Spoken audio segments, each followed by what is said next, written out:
Hello students, स्वागत है आप लोगों का मुख्यमंत्री अभ्युदय योजना के यूट्यूब चैनल पर।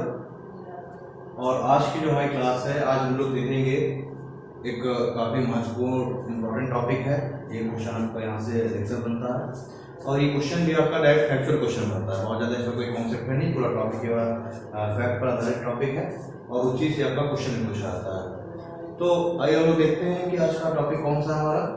तो आज जो हम लोगों को देखना है सूफी एवं भक्ति आंदोलन के बारे में। ठीक है, जो सूफी एंड जो भक्ति मूवमेंट हुए उसके बारे में हम देखेंगे। तो पहले तो हम देखेंगे कि आखिरकार ये है क्या, सूफी और भक्ति आंदोलन है क्या, इन आंदोलनों की आवश्यकता क्यों पड़ी, फिर कहाँ से इन आंदोलनों का प्रारंभ हुआ, इनका जो ऑरिजिन है वो कहाँ से हुआ, किन किन क्षेत्रों में वो फैला और किन व्यक्तियों के द्वारा इसका विकास हुआ। ठीक है, तो देखिए सबसे पहले हम लोग अगर बात करेंगे सूफी आंदोलन की। ठीक है, तो देखिए सूफी आंदोलन का संबंध सूफीवाद से है। ठीक है, अब ये जो सूफी आंदोलन है या भक्ति आंदोलन है, ये एक तरीके से समाज में जो कुछ अगर हम देखें तो जो बुराइयां आ गई थी यह समाज के सुधार की दृष्टि से भी इनका एक योगदान रहा। ठीक है, जैसे हिंदू समाज है, हिंदू समाज में जब मिडिवल पीरियड में हम देखेंगे तो जो हिंदू समाज के अंतर्गत जो बुराइयां आ गई थी या कुछ सुधार करने की आवश्यकताएं थी, या फिर अगर हम कहें कि लोगों की जो एक मानसिकता हो गई थी, क्योंकि देखिए हिंदू समाज में क्या है कि जीवन का अंतिम लक्ष्य क्या होता है, मोक्ष प्राप्त करना होता है। तो उस समय लोगों के बीच में एक कॉन्सेप्ट ये प्रचलित हो गया था कि जो ये मोक्ष का मार्ग है ये बहुत ही कठिन है, या फिर मोक्ष का जो मार्ग है वो किन्हीं विशेष इन प्रक्रियाओं के द्वारा ही मोक्ष प्राप्त किया जा सकता है, या फिर जो ऊंचे कुल के जो लोग हैं, ऊंचे वर्ण के जो लोग हैं, केवल उन्हें ही मोक्ष प्राप्ति का अधिकार है। जो निम्न कुल के लोग हैं, निम्न वर्ण के जो लोग हैं, नीची जातियां, उनको मोक्ष प्राप्ति के लिए उनके लिए मार्ग नहीं खुला था। उनको कहा गया था कि आपको मोक्ष प्राप्ति नहीं हो सकता। तो ये सब जो बुराइयां आ गई थी इनको भी थोड़ा सा दूर करने के लिए मुस्लिम समाज में, इस्लाम समाज में अगर हम देखेंगे तो उसमें भी कुछ बुराइयां आ गई थी, उनमें कुछ सुधार करने के लिए, कुछ रिफॉर्म्स करने के लिए सूफी आंदोलन का प्रारंभ होता है। ठीक है, अब ये जो सूफी आंदोलन है इसका हम पहले देखें कि इसका जो प्रारंभ हुआ कहाँ से। देखिए इस सूफी आंदोलन का प्रारंभ होता है ईरान में 7वीं से 8वीं सदी में हुआ। ठीक है, 7वीं से 8वीं सदी के मध्य ईरान में सूफी आंदोलन का प्रारंभ होता है। अब ये जो सूफी आंदोलन है, सूफी आंदोलन शब्द सफा से बना हुआ है। ठीक है, शब्द जो सफा है इसके कई डिफिनेशन लिए गए हैं, अलग अलग इस शब्द सफा की अलग अलग परिभाषाएं दी गई हैं। ठीक है,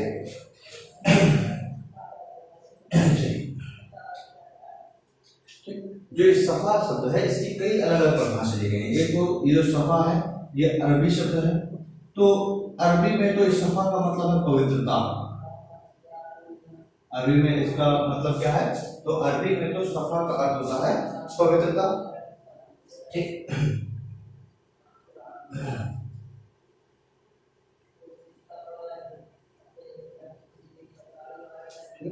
तो अरबी में जो इसका अर्थ क्या होता है, पवित्रता। मतलब ऐसे व्यक्ति जो कि हृदय से, विचारों से या नैतिक रूप से जो क्या हो, पूरी तरीके से पूर्ण पवित्र हो, उनको क्या कहा गया, उनको उनके लिए शब्द प्रयोग किया गया सूफी। ठीक है, और ऐसे व्यक्तियों के द्वारा ही समाज में सुधार करने के लिए जो आंदोलन चलाए गए, जो उपदेश दिए गए, उसी को क्या कहा गया, सूफी आंदोलन। तो एक तो देखिए सफा का अर्थ हो गया अरबी में पवित्रता। दूसरा सफा का अर्थ होता है ऊनी वस्त्र। ठीक है, ऊनी वस्त्र। तो यह अवधारणा है कि उस समय अरब के क्षेत्र में क्योंकि वहां का जो क्लाइमेट है कोल्ड हो ही जाता है, एक्सट्रीमली कोल्ड ईरान के क्षेत्र में। तो मध्य एशिया वाले क्षेत्र में क्या था कि कुछ ऐसे व्यक्ति जो कि ऊनी वस्त्र धारण करके, ऐसा ऊनी साल लिबादा पहन करके और अपने उपदेश जनमानस के बीच में अपने उपदेश प्रचारित करते थे, अपनी शिक्षाएं देते थे। तो ऐसे लोगों के लिए भी सूफी शब्द प्रयोग किया जाएगा। ठीक है, एक तो सफा का अर्थ पवित्रता से दिया गया और दूसरा सफा का अर्थ दिया गया ऊनी वस्त्र से। तो ऐसा कहा गया कि ऐसे लोग जो कि ऊनी वस्त्र धारण किए हुए हैं और मन से कैसे हैं, पवित्र हैं। ठीक है, तो यहाँ पे ऊनी वस्त्र और पवित्र दोनों को रिलेट कर दिया गया और कहा गया कि ऐसे व्यक्ति जो कि ऊनी वस्त्र धारण करके और जो कि मन से पवित्र हैं और समाज में क्या करते हैं, समाज में अपनी शिक्षाओं को प्रचारित कर रहे हैं, ऐसे व्यक्तियों के लिए प्रयोग किया जाएगा वर्ड सूफी संत। ठीक है, ऐसे व्यक्तियों के लिए शब्द प्रयोग किया जाने लगा सूफी संत। तो अब ये जो सूफी संत है इनका कार्य क्या था? इनका कार्य था कि लोगों को अपने उपदेशों मतलब अपने जो उपदेश है लोगों के बीच में प्रचारित करना, और जो लोग अपने पथ से भटक गए हैं या फिर बुरे कार्यों की ओर उन्मुख हो रहे हैं उनको वहां से निकाल करके और उनको फिर क्या करना, उनको जो है एक सही दिशा में लेकर के आना। तो ये एक तरीके से ये क्या थी, सूफी संतों की इस शिक्षाओं में ये बातें शामिल हो गई। तो इस सूफी आंदोलन की अगर हम देखें कि उत्पत्ति तो कहां से हुई, ईरान से हुई 7वीं सदी में। लेकिन भारत में अगर हम इसके विकास की बात करते हैं तो भारत में इसका सर्वाधिक जो विकास है, देखिए भारत में तो ये जो सूफी आंदोलन है ये जो है भारत में काफी पहले प्रवेश कर गया था। अगर हम कहें तो 8वीं-9वीं शताब्दी से भारत में जो सूफी आंदोलन संबंधित जो संत हैं वो प्रवेश करने लग गए थे। लेकिन इस सूफी आंदोलन में भी सबसे प्राचीन और सबसे मुख्य एक जो इसकी शाखा है जिसको हम चिश्ती शाखा कहते हैं। तो इस चिश्ती शाखा का जो प्रवेश है भारत में वो होता है 12वीं सदी से। ठीक है, 12वीं सदी में जब मोहम्मद गौरी भारत में आता है 1192 ईस्वी में, तो उसी समय मोइनुद्दीन चिश्ती उसके साथ ही भारत में प्रवेश करते हैं और मोइनुद्दीन चिश्ती ही भारत में चिश्ती संप्रदाय की स्थापना करते हैं। तो देखिए भारत में इसका जो विकास है, पूरे सूफी आंदोलन का जो विकास है वो 15वीं से 16वीं सदी में होता है। ईरान में जबकि ये प्रारंभ हो चुका था 7वीं सदी में, भारत में भी इसका प्रवेश हो चुका था, लेकिन 15वीं से 16वीं सदी में इसका जो मुख्य जो प्रभाव रहा भारत में, ठीक है, मुख्य जो प्रसार विकास हुआ वो कब हुआ, 15वीं से 16वीं सदी के अंतर्गत।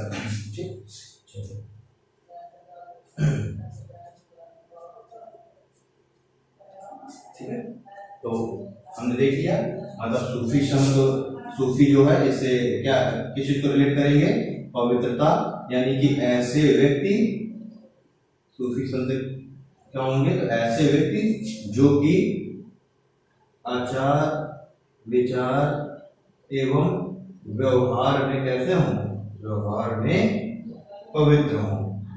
ठीक है, तो उनके लिए शब्द प्रयोग किया जाएगा सूफी संत। ठीक है, और इनके द्वारा ही जो शिक्षाएं दी जाएंगी उसी को क्या कहा जाने लगेगा, सूफीवाद। उनके द्वारा दी गई जो शिक्षाएं हैं उनको सूफीवाद कहा जाने लग जाएगा, और ये सूफीवाद को ही चलाने के लिए, इसी को और व्यापक बढ़ाने के लिए ही एक जो मूवमेंट हुआ उसी को कहा गया, उसी को कहा गया सूफी आंदोलन। ठीक है, रिलेटेड हो गए। सूफीवाद क्या है, वही अपनी शिक्षाओं को प्रचारित करना सूफीवाद, और उन्हीं शिक्षाओं को प्रचारित करने के लिए जो प्रयास किए गए उसको क्या कहा गया, सूफी आंदोलन कहा गया। ठीक है, चलिए अब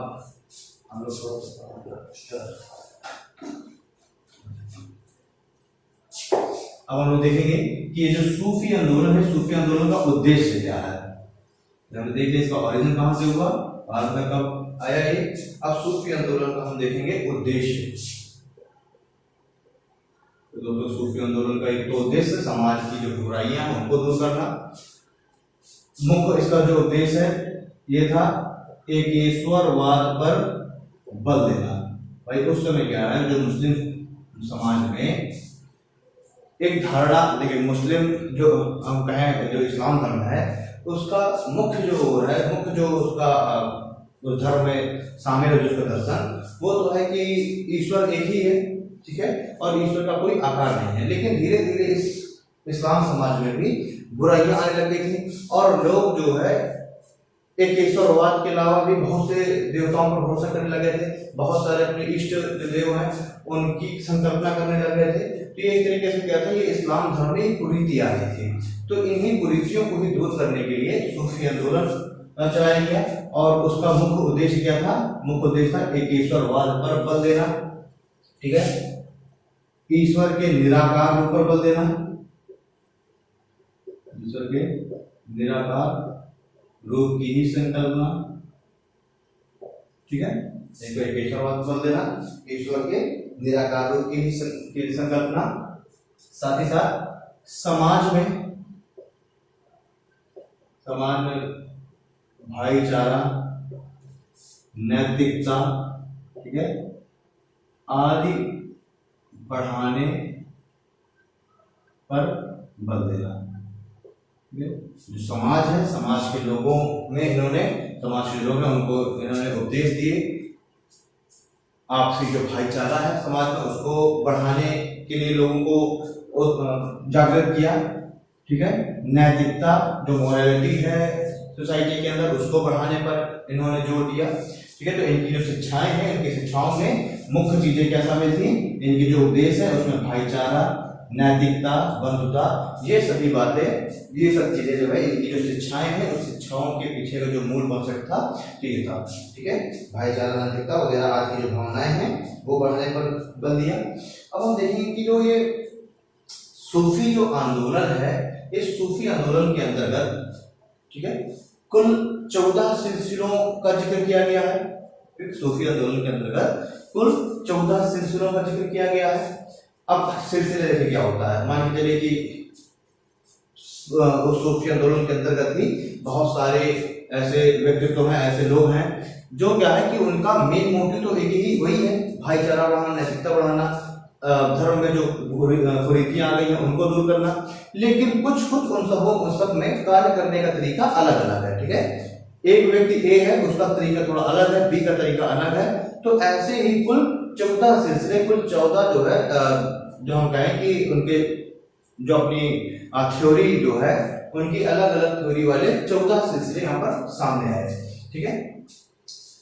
तो सूफी आंदोलन संबंधित हम देखा, सूफी आंदोलन में हम लोगों ने 14 सिलसिलों का जिक्र देखा।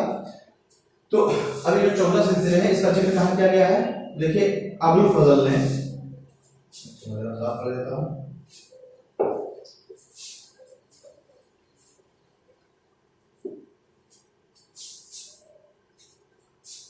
अबुल फजल ने जो है अपनी रचना आईने अकबरी में, अबुल फजल ने अपनी रचना आईने अकबरी में कुल 14 सिलसिलों का जिक्र किया है, ठीक है। इनने कुल 14 सिलसिलों का जिक्र किया है अबुल फजल ने आईने अकबरी में।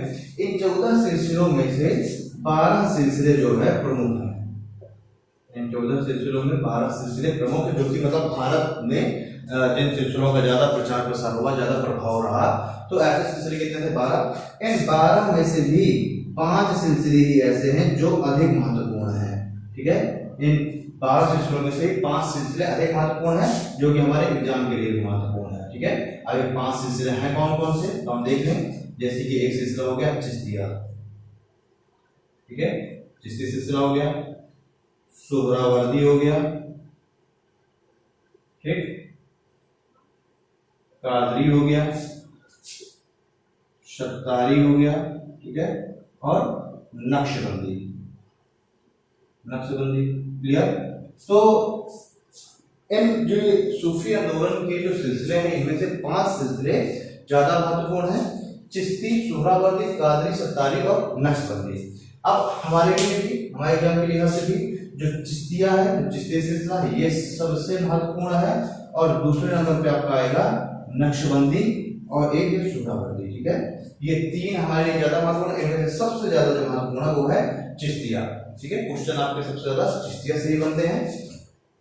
और भारत में अगर देखा जाए तो इन सभी सिलसिलों में जो चिश्तिया सिलसिला है इसका ही जो प्रभाव है भारत में ज्यादा रहा, ठीक है। भारत में जो विकास हुआ वो इस चिश्तिया संप्रदाय का ही, जो चिश्तिया सिलसिला है इसका ही विकास, भारत में जो प्रभाव है वो सबसे अधिक रहा, ठीक है।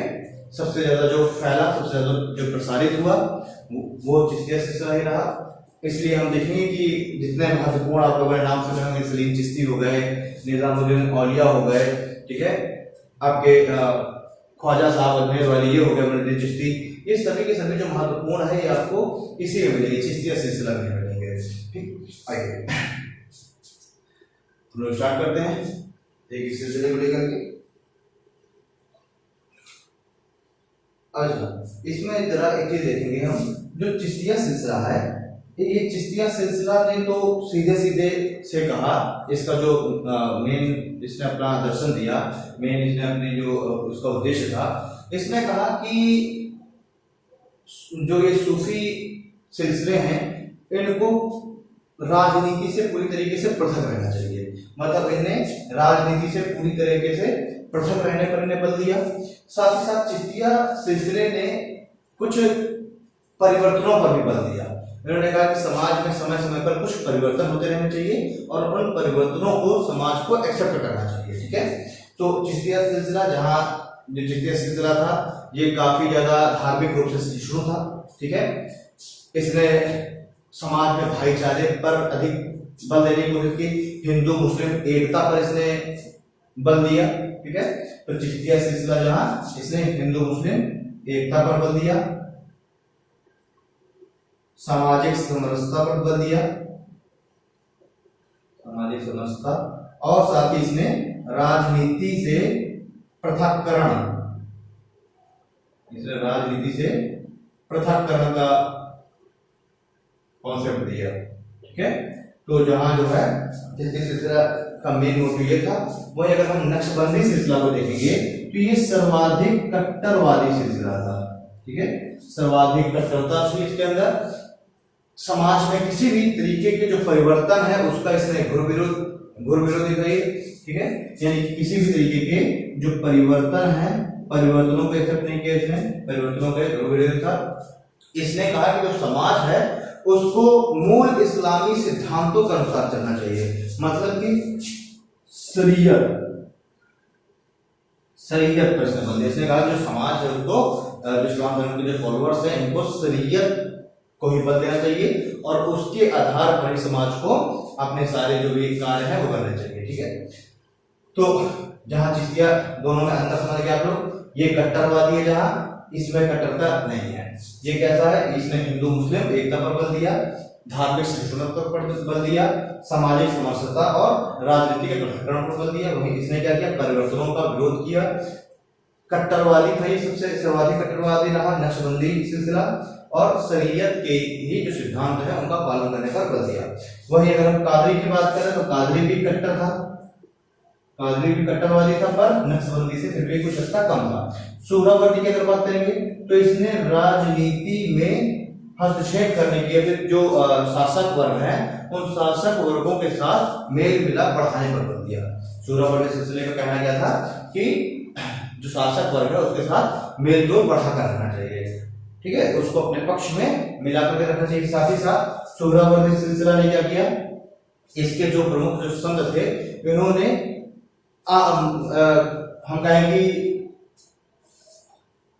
आर्थिक रूप से सशक्त होने पर बल दिया। इन्होंने कहा कि जो अर्जन है, धन का जो अर्जन है, धन का अर्जन बुरा नहीं है, बस उसका जो खर्च है वो बुरी तरीके से नहीं होना चाहिए। तो इसने धन के संचय और अर्जन पर बल दिया। ठीक है, सुहरावादी संप्रदाय के, अभी मैं आगे बताऊंगा, एक संत ऐसे भी थे जो कि सूफी सिलसिले के, सूफी जो संप्रदाय, सूफी जो आंदोलन से संबंधित जितने भी सिलसिले हैं उन सभी सिलसिलों में जितने भी संत हैं सबसे अधिक संपन्न थे, सबसे अधिक पैसे वाले थे। ठीक है, तो इस तरीके से कुछ होगा। ये मुख्य 5 सिलसिले हैं, इनमें से एक एक करके लोग बात करते हैं। देखिए, अगर आपसे कभी पूछा जाता है कि सूफी आंदोलन से संबंधित जो सिलसिले हैं उनके बारे में हमें किस इतिहासकार के लेखों से हमें पता चलता है, तो अबुल फजल की जो आईना इब्री है उसमें पता चलता है कि 14 सिलसिले थे सूफी आंदोलन से संबंधित। चलिए अब हम बात करेंगे चिश्ती सिलसिला, सूफी आंदोलन के हम लोग चिश्ती सिलसिले की बात करेंगे।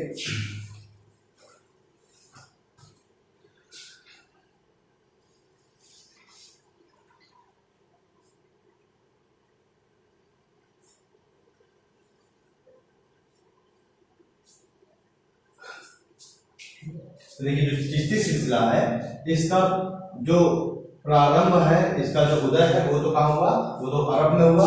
और इसके जो संस्थापक थे, ठीक है, इसके अगर हम संस्थापक की बात करेंगे तो ख्वाजा अबू अब्दाल थे।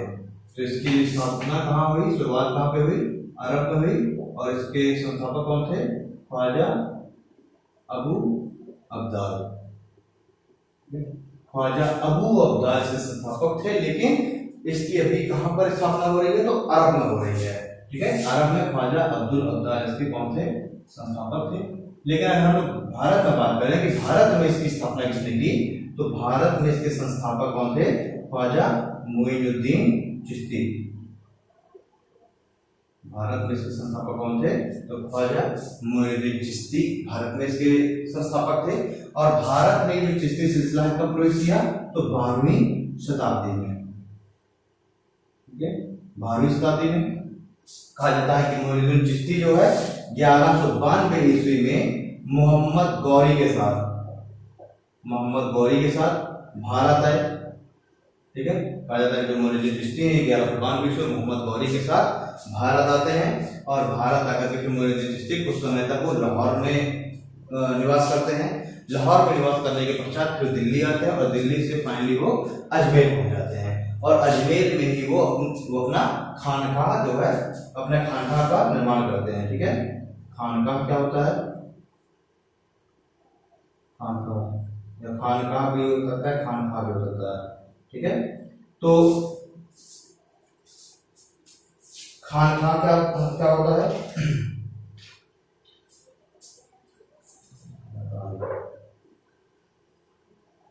तो ये क्या करेंगे, इन्होंने अपनी खानकाह कहाँ स्थापित की, अजमेर में। देखिए खानकाह क्या होता है, खानकाह होता है जो सूफी संत हैं इनका निवास स्थल, एक तरह से हम कह सकते हैं आश्रम, ठीक है।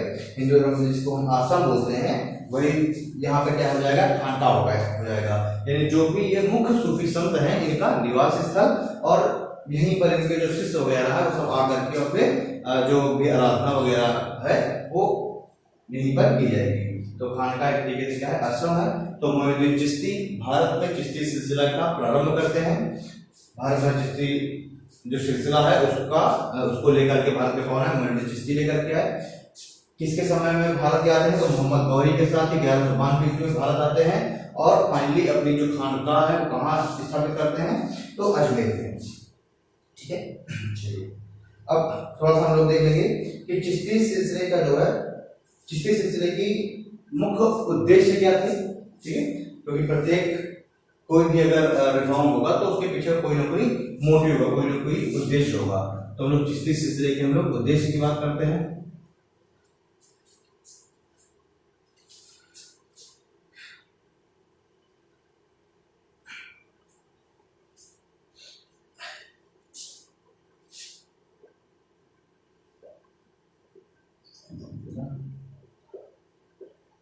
चिश्ती सिलसिला के नियम या सिद्धांत,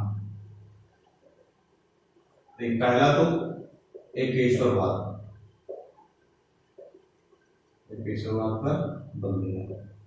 इसका पहला सबसे प्रमुख सिद्धांत क्या था, एकेश्वरवाद पर बल देना। दूसरा प्रमुख सिद्धांत इसका क्या था, हिंदू मुस्लिम एकता स्थापित करना। तीसरा सामाजिक भाईचारा बढ़ाना।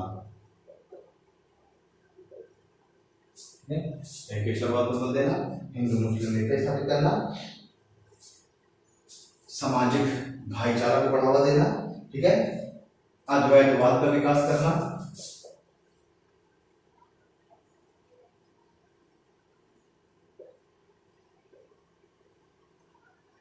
अच्छा एक चीज देखिए, सूफी आंदोलन के जो संत हैं इनका मानना था कि अगर आपको मोक्ष प्राप्त करना है या फिर अगर आपको क्या बात कर जन्नत प्राप्त करना है, या ईश्वर के शरण में आपको पहुंचना है, तो ईश्वर की प्राप्ति के लिए आपको ईश्वर के प्रति पूरी तरीके से क्या होना पड़ेगा, आपको ईश्वर की तरीके पूरी तरीके से अर्पण होना पड़ेगा। ठीक है, तो इन जो सूफी आंदोलन है इसके जो अधिकतर जो सिलसिले हैं, इन्होंने ईश्वर के प्रति अपनी जो श्रद्धा प्रकट करने का जो एक जरिया बनाया, वो बनाया समा को। ठीक है, इन्होंने कहा कि समा के द्वारा ईश्वर की प्राप्ति ज्यादा जल्दी की जा सकती है। और समय क्या होता था, तो समय होता था गीत और नृत्य आदि के द्वारा इसे कहते हैं समा। ठीक है, दरगाहों में एक समा वगैरह समय समय पर आयोजित होती रहती थी। और इन्होंने इनका विचार था कि ऐसे जो समा है, इन समा के द्वारा ही ईश्वर की प्राप्ति ज्यादा जल्दी की जा सकती है। जिस तरीके से अगर हम हिंदू धर्म में देखें तो वहां पर भक्ति और भक्ति के द्वारा ईश्वर की प्राप्ति पर बल दिया गया, वही इसमें जो है जो चिश्ती सिलसिला है इसने समा पर ज्यादा बल दिया। इसने कहा कि ईश्वर की प्राप्ति का सबसे प्रमुख और सबसे आसान साधन क्या है, समा, यानी कि ईश्वर के प्रति गीत मतलब गाने गा करके और ईश्वर के प्रति नृत्य करके, यानी अपनी पूरी तरीके से जो अपनी श्रद्धा है वो ईश्वर के प्रति दर्शाना, और इससे ईश्वर की प्राप्ति ज्यादा जल्दी हो सकती है, या फिर हम कहें जो मोक्ष की प्राप्ति है वो ज्यादा जल्दी हो सकती है। ठीक है, तो इन्होंने नृत्य और संगीत पर इन्होंने बल दिया, यानी समा पर बल दिया, गीत नृत्य संगीत पर।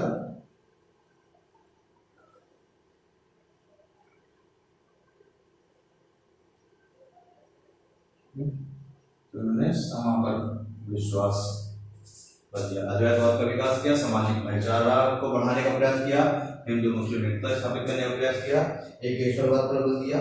ठीक है, और यौगिक क्रियाओं पर बल दिया। तो चिश्ती संप्रदाय के संत हैं, इन्होंने यौगिक क्रियाओं पर बल दिया।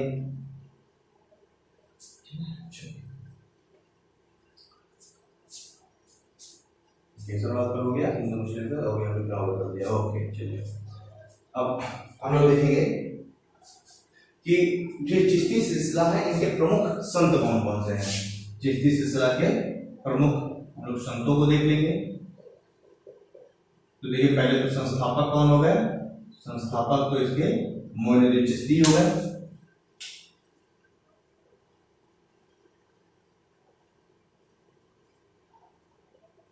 संस्थापक मोइनुद्दीन चिश्ती हो गए। अब दोस्तों जो मोइनुद्दीन चिश्ती हैं इनके दो सबसे प्रमुख शिष्य थे, ऐसे तो बहुत सारे शिष्य थे, लेकिन सब दो जो है इनके सबसे प्रमुख शिष्य थे। कौन कौन से, तो इनके दो प्रमुख शिष्यों में एक थे हमीदुद्दीन नागौरी, और इनका संबंध कहां से था, राजस्थान से था। या फिर जो है बाद में जाकर के राजस्थान में इन्होंने अपना खानका बनाया, इनका संबंध राजस्थान से था।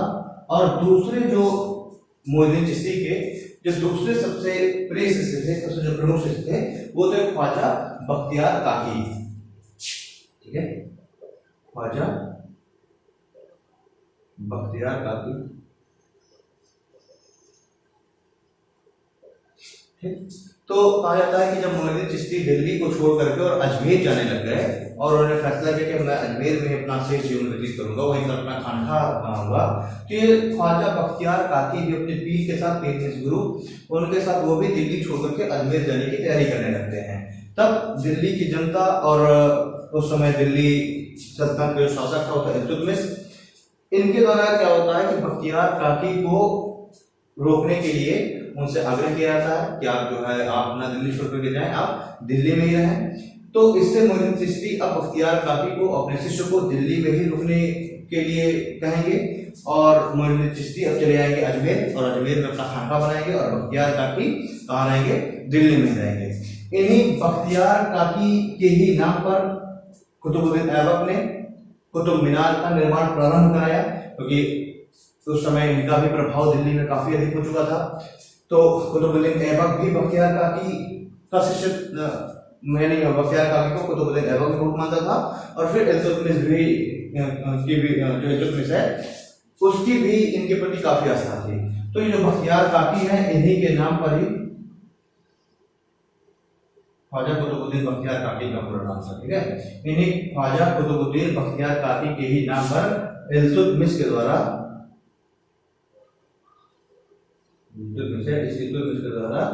कुतुब मीनार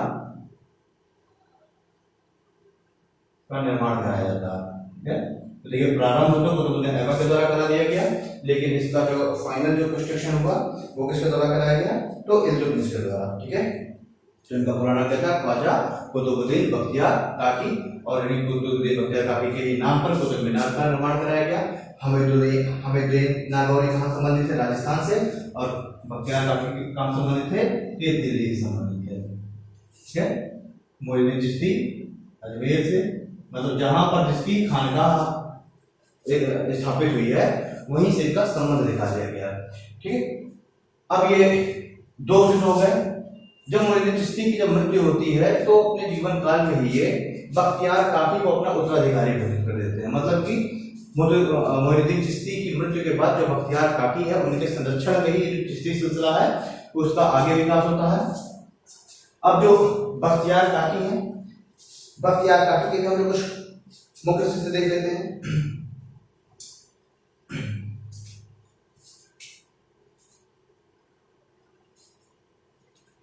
देखिए जो बख्तियार काकी हैं, बख्तियार, अच्छा पहले हम लोग थोड़ा बख्तियार काकी के कुछ संदेश देख लेते हैं, ठीक है। बख्तियार काकी के द्वारा दिए गए कुछ, बख्तियार काकी कुछ अगर हम लोग सिद्धांत की बात करें कि जो बख्तियार काकी हैं इन्होंने क्या उपदेश दिए, इनके क्या संदेश थे, ठीक है, इसके हम लोग थोड़ा सा चर्चा कर लेते हैं। तो अगर हम लोग देखें ख्वाजा जो बख्तियार काकी हैं उन्होंने लोगों को कम खाने, कम सोने, कम बोलने और सांसारिक विषयों में कम उलझने की सलाह दी, ठीक है। तो बख्तियार काकी के जो अगर सिद्धांत उपदेश देखें तो उन्होंने कम खाने, कम सोने, ठीक है, और जो सांसारिक विषय हैं उन सांसारिक विषयों में कम उलझने की सलाह दी, सांसारिक विषयों में कम उलझने की सलाह दी, ठीक है। तो ख्वाजा बख्तियार काकी के सिद्धांत, कम खाने का फर्ज, सांसारिक विषयों में कम उलझने की सलाह दी। अब जो ख्वाजा बख्तियार काकी हैं, ख्वाजा बख्तियार काकी के शिष्य होते हैं बाबा फरीद,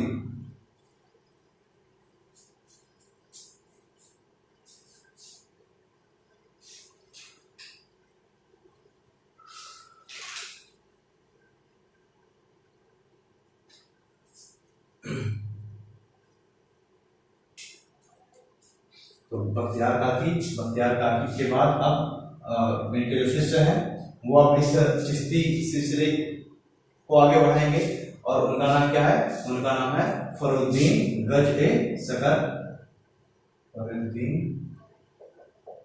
गज-ए-सकर। ये दोस्तों जो फरुद्दीन गज-ए-सकर हैं इन्हीं को बाबा फरीद के नाम से भी जाना जाता है, ये बाबा फरीद के नाम से भी प्रसिद्ध हुए। अपने वृद्धावस्था में लगभग 60 वर्ष की अवस्था में इन्होंने 3 विवाह किए, और उनमें से एक इनकी जो पत्नी थी वो उस समय दिल्ली सल्तनत का जो सुल्तान था, सुल्तान बलबन की पुत्री थी, ठीक है। तो इन्होंने सुल्तान बलबन की पुत्री से इन्होंने क्या किया, विवाह किया। मतलब हम कह सकते हैं अगर आपसे पूछा जाए कि निम्न में से कौन चिश्ती सिलसिला के संत बलबन के दामाद थे, तो कौन है, बाबा फरीद यानी कि फरुद्दीन गज-ए-सकर। ख्वाजा बख्तियार काकी के बाद फरुद्दीन गज-ए-सकर चिश्ती सिलसिले की बात को संभालते हैं, उसको आगे बढ़ाएंगे। इनका जो समय है, समय की बात करें तो 1175 से लेकर के 1265 ईस्वी का काल जो है कैसा है, फरुद्दीन गज-ए-सकर का है, ठीक। चलिए कुछ चीजें बाबा फरीद के बारे में और महत्वपूर्ण है, जैसे कि जो बाबा फरीद हैं, बाबा फरीद जो गुरु नानक हैं, गुरु नानक भी बाबा फरीद से काफी प्रभावित थे, ठीक है, बाबा फरीद से प्रभावित थे, ठीक। तो काफी बार गुरु नानक ने भी बाबा फरीद का जिक्र अपने उपदेशों में, अपनी जो शिक्षाएं हैं उसमें बाबा फरीद के का भी जिक्र काफी बार किया है। तो कुछ चीजें याद रखनी है। ये तो सुल्तान बलबन की पुत्री से विवाह किया बाबा फरीद ने। गुरु नानक ने अपने संदेशों में काफी बार इनका जिक्र किया है। साथ ही साथ गुरु जो अंगद देव हैं, जो पांचवें गुरु, सॉरी अंगद देव नहीं, अर्जुन देव, गुरु अर्जुन देव ने आदि ग्रंथ में, भाई आदि ग्रंथ की रचना करी गुरु अर्जुन देव ने, तो गुरु अर्जुन देव ने आदि ग्रंथ में भी बाबा फरीद के कुछ उपदेशों को शामिल किया है। बाबा फरीद के उपदेशों को शामिल किया, ठीक है। तो तीन चीजें यहाँ से महत्वपूर्ण हमने बाबा फरीद के बारे में देखी। एक तो गुरु जो आदि ग्रंथ है गुरु ग्रंथ साहिब, उसमें भी बाबा फरीद के कुछ कथनों को संकलित किया गया है। बलबन के ये दामाद है और गुरु नानक भी बाबा फरीद से काफी प्रभावित थे और अपने जो उपदेश हैं, अपने जो संदेश हैं, उसमें उन्होंने इसका जो है प्रेम का शकर यानी बाबा फरीद का जिक्र किया है बहुत बार, ठीक है। चलिए, तो अगर अब हम लोग कहें तो मोइनुद्दीन चिश्ती तो भारत में इस चिश्ती सिलसिले को लेकर के आए, लेकिन अगर हम कहें कि बाबा फरीद के समय में ही भारत में इस चिश्ती सिलसिले का सर्वाधिक विकास हुआ, तो ये भी कोई गड़बड़ नहीं इसमें। यानी कि मोइनुद्दीन चिश्ती तो चिश्ती संप्रदाय को, चिश्ती सिलसिले को भारत में लेकर के आए, यानी कि जो सूफी आंदोलन है वो तो यहाँ से आ गया, लेकिन जो सूफी आंदोलन है, ठीक है, भारत में चिश्ती संप्रदाय, चिश्ती जो सिलसिला है सर्वाधिक इसका विकास हुआ। और अगर हम कहें कि बाबा फरीद के समय में ही भारत में सूफी आंदोलन का भी विकास हुआ, ठीक है। तो बाबा फरीद के समय में जो चिश्ती जो सिलसिला है उसका सर्वाधिक उसमें महत्ता प्राप्त की, और साथ ही साथ जो सूफी आंदोलन है उसका भी जो विकास है वो भी सबसे अधिक बाबा फरीद के समय में होता है, ठीक है। चलिए, अभी जो बाबा फरीद है इनके भी कुछ जो प्रयास थे, कुछ सिद्धांत थे, कौन कौन से? एक तो एकेश्वरवाद, एक तो इन्होंने भी एकेश्वरवाद पर बल दिया, ठीक है, और दूसरा इनके द्वारा भी हिंदू मुस्लिम जो एकता है उस पर बल दिया गया, ठीक है। एक तो एकेश्वरवाद पर इन्होंने भी बल दिया बाबा फरीद ने भी, और दूसरा जो हिंदू मुस्लिम एकता है उस पर भी विशेष बल किसके द्वारा दिया गया? बाबा फरीद के द्वारा, ठीक है। चलिए, अब बाबा फरीद के बाद हम देखें तो बाबा फरीद के जो सबसे मुख्य शिष्य थे वो कौन थे? वो थे निजामुद्दीन औलिया। और भारत में निजामुद्दीन औलिया भी एक तरह से देखा जाए तो बाबा फरीद से कहीं अधिक ही निजामुद्दीन औलिया की भी प्रसिद्धि भारत में हुई। तो अगर आपसे कभी पूछा जाए कि भारत में चिश्ती सिलसिले से के जो संत हैं सबसे ज्यादा महत्वपूर्ण कौन थे, तो वो थे निजामुद्दीन औलिया। तो देखिए, अभी जो बाबा फरीद है, बाबा फरीद के जो शिष्य हैं निजामुद्दीन औलिया, इनकी मृत्यु जो 1265 में हो गई, उसके पश्चात अब निजामुद्दीन औलिया उनके उत्तराधिकारी बनते हैं। निजामुद्दीन औलिया, ठीक है। इन्होंने अपना जो खानकाह है वो कहाँ बनाया? वो बनाया ग्यासपुर, दिल्ली में। आधुनिक जो निजामुद्दीन इंस्टीट्यूशन है उसके नजदीक। तो निजामुद्दीन औलिया ने ग्यासपुर, दिल्ली में अपना क्या बनाया? अपना खानकाह बनाया, ठीक है। इनका अगर हम जन्म की बात करें निजामुद्दीन औलिया का, तो बदायूं में इनका जन्म होता है, बदायूं में, ठीक है। निजामुद्दीन औलिया का जन्म कहाँ हुआ? बदायूं में इनका जन्म हुआ, ठीक है। और कब होता है? 1236 ईस्वी में हुआ, और 1325 ईस्वी में 1236 में इनका जन्म हुआ, और 1325 ईस्वी में इनकी दिल्ली में मृत्यु हो गई, ठीक है। चलिए,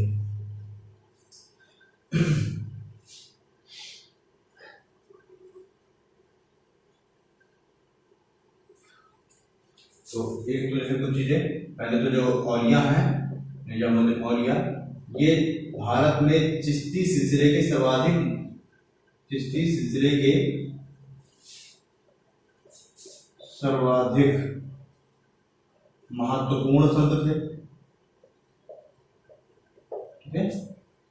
दूसरा, इनको महबूब इलाही की उपाधि भी दी गई थी। इन्हें महबूब इलाही भी कहा जाता था, इन्हें महबूब इलाही भी कहा जाता था। तो अगर आपसे कभी पूछा जाता है कि महबूब इलाही में से किस सूफी संत को कहा गया, तो निजामुद्दीन औलिया को। तीसरा, चिश्ती सिलसिले की ये एकमात्र संत थे जो कि अविवाहित थे। ठीक है, ये चिश्ती सिलसिले के एकमात्र संत थे जो कि कहते थे अविवाहित थे। ठीक है, बाकी चिश्ती सिलसिले के जितने भी संत हुए सभी ने विवाह किए, केवल यही एकमात्र ऐसे संत थे जिन्होंने जो अविवाहित है। ठीक, तो इनके समय में ही सबसे अधिक प्रचार हुआ चिश्ती संप्रदाय का।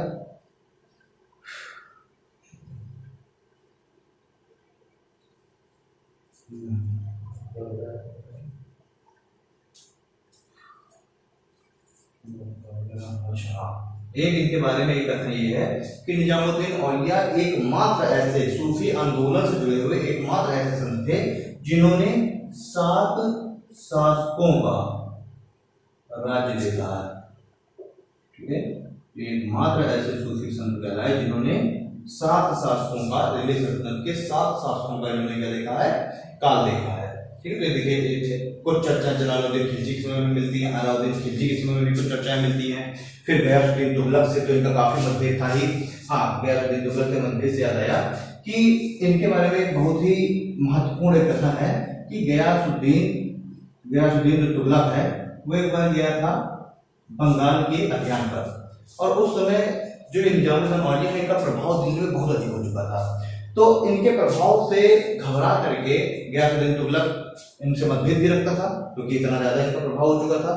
तो जब गयासुद्दीन तुगलक गया था कलकत्ता के अभियान पर, बंगाल के अभियान पर, तो जब उस अभियान से वापस आ रहा था तो उसने निजामुद्दीन औलिया के पास एक संदेश भिजवाया और कहा कि दिल्ली पहुंचने से पहले आप दिल्ली छोड़ करके चले जाइए। तो इनके द्वारा एक कथन कहा गया कि हुजूर दिल्ली अभी दूर है। ठीक है, तो ये जो है कथन काफी महत्वपूर्ण है, कभी भी पूछा जा सकता है कि ये कथन इनमें से किसका है। ठीक है, तो गयासुद्दीन तुगलक के लिए उन्होंने कथन कहा था, क्या कथन कहा था, हुजूर दिल्ली अभी दूर है। ठीक है,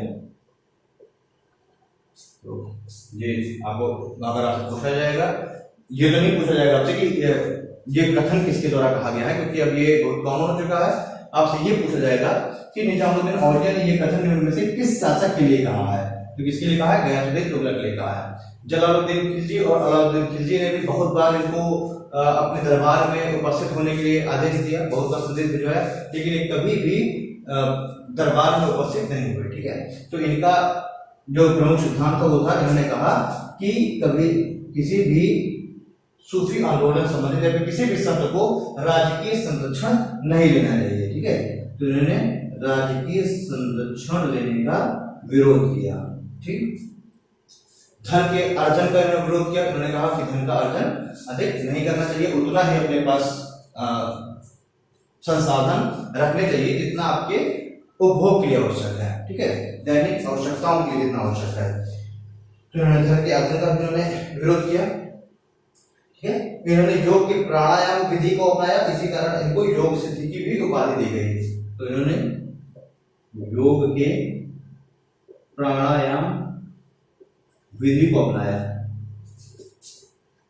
अपनाया और इसीलिए इनको उपाधि मिली योग सिद्धि की, इन्हें योग सिद्धि की उपाधि दी गई। ठीक है, तो इन्होंने योग के प्राणायाम विधि को अपनाया, इसी कारण इनको योग सिद्धि की उपाधि दी गई। चलिए, योगी सिद्धि के बाद में योगी सिद्धि।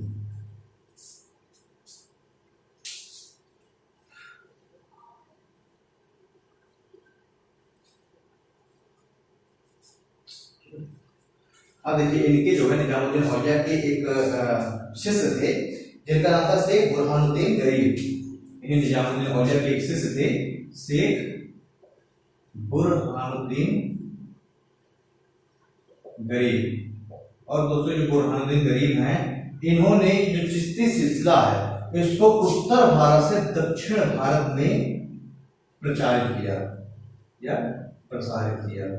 तो अगर आपसे पूछा जाएगा कि जो चिश्ती सिलसिला है उसको उत्तर भारत से दक्षिण भारत में प्रसारित करने का श्रेय किसको दिया था, तो शेख बुरहानुद्दीन गरीब को, निजामुद्दीन औलिया के प्रमुख शिष्य थे, जो कि जिस तरीके से रामानंद जो है वो भक्ति आंदोलन में दक्षिण भारत से और उत्तर भारत में भक्ति आंदोलन को लेकर के आते हैं, उसी तरीके से शेख बुरहानुद्दीन जो गरीब है ये चिश्ती सिलसिले को या जो सूफी आंदोलन है इसको उत्तर भारत से कहाँ लेके जाते हैं, दक्षिण भारत में लेके आते हैं। ठीक है, दक्षिण भारत में प्रसारित करते हैं शेख बुरहानुद्दीन गरीब। ओके, चलिए, तो इन्होंने दक्षिण भारत में प्रसारित किया और दक्षिण भारत में जो चिश्ती सिलसिला है, चिश्ती सिलसिला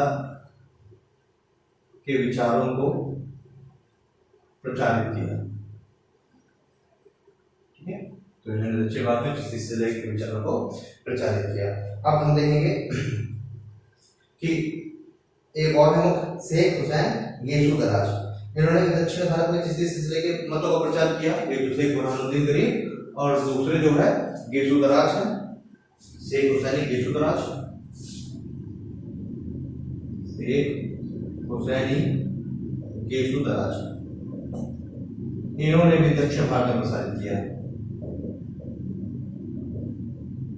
ठीक है, चिश्ती सिलसिले के मतों का प्रसार इन्होंने दक्षिण भारत में किया। तो अब जैसे आपको निजामुद्दीन औलिया के बारे में कुछ चीजें याद रखनी है,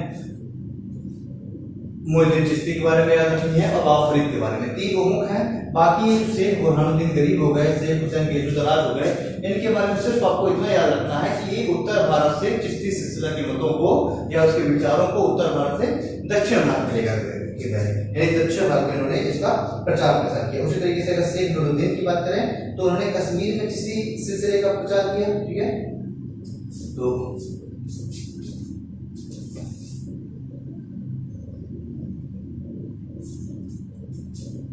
इन्होंने शेख नूरुद्दीन,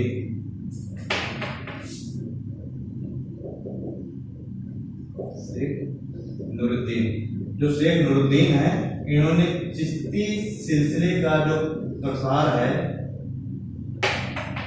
चिश्ती सिलसिले का प्रसार वो कहाँ किया, वो किया कश्मीर में।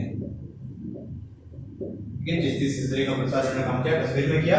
इनका जो प्रमुख सिद्धांत था शेख नूरुद्दीन का वो था सादा जीवन, इन्होंने सादा जीवन पर अधिक बल दिया। ठीक है, इन्होंने सादा जीवन पर अधिक बल दिया।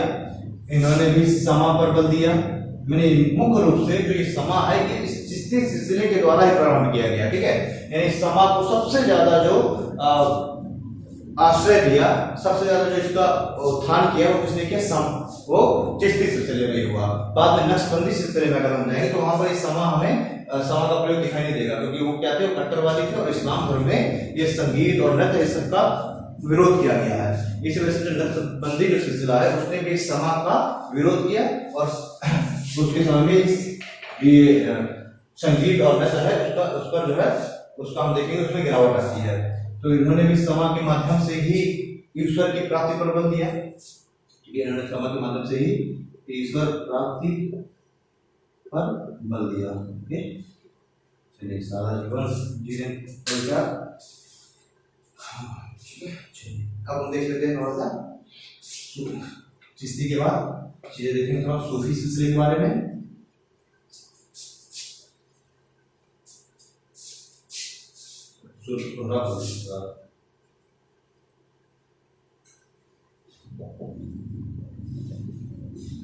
सोहरावर्दी सिलसिला, चलिए, तो जो सोहरावर्दी सिलसिला है इसके संस्थापक हैं शहाबुद्दीन सोहरावर्दी। संस्थापक कौन है, शहाबुद्दीन सोहरावर्दी।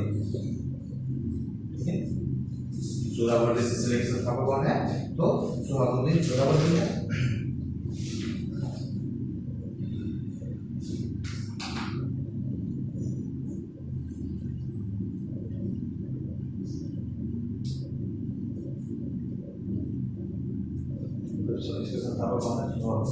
और अगर भारत की बात किया जाए कि भारत में इसके संस्थापक कौन है, तो भारत में इसके संस्थापक हैं बहाउद्दीन जकारिया।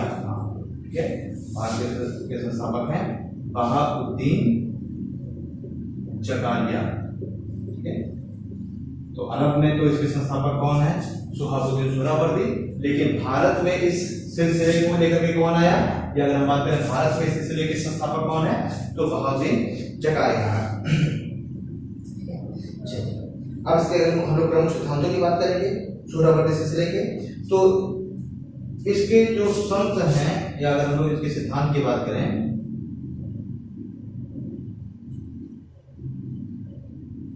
सोहरावर्दी सिलसिले के सिद्धांत की बात करें, तो इसके जो संत हैं सोहरावर्दी सिलसिले के, इसके संतों ने आरामदायक जीवन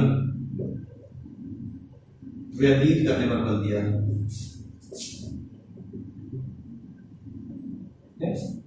यानी कि जो सोहरावर्दी सिलसिला के जो संत हैं, उन्होंने आरामदायक जीवन व्यतीत करने पर बल दिया। उन्होंने कहा कि जिस तरह के जो चिश्ती सिलसिले के जो संत थे, उन्होंने इस आरामदायक जीवन का उन्होंने आलोचना की। उन्होंने कहा कि जीवन बहुत ही कठोर होना चाहिए और सिर्फ ईश्वर के प्रति जो भक्ति है उस पर ही अपना जीवन लगाना चाहिए, बहुत ज्यादा धन का अर्जन नहीं करना चाहिए। लेकिन उन्होंने क्या कहा?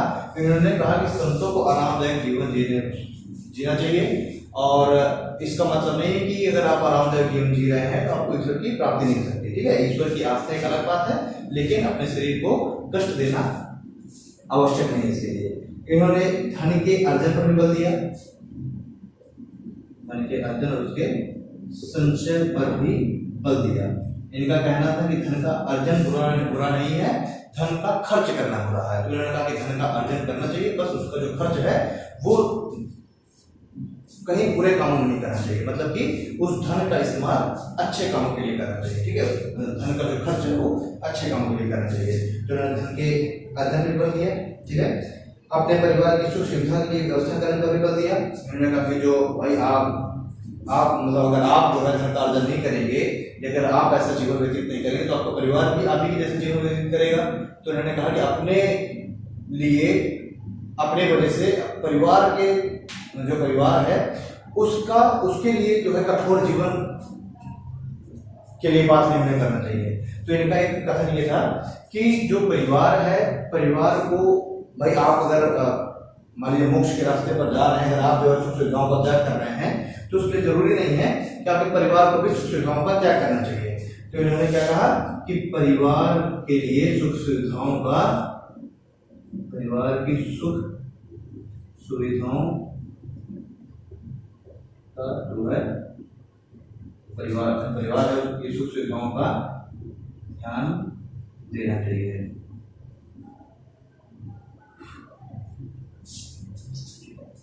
चलिए, तो मैंने बताया धन संचय वगैरह के लिए भी कहा। साथ ही साथ इन्होंने कहा कि राजनीतिक जो सत्ता है उससे दूरी नहीं बल्कि उससे नजदीकी बनाना चाहिए।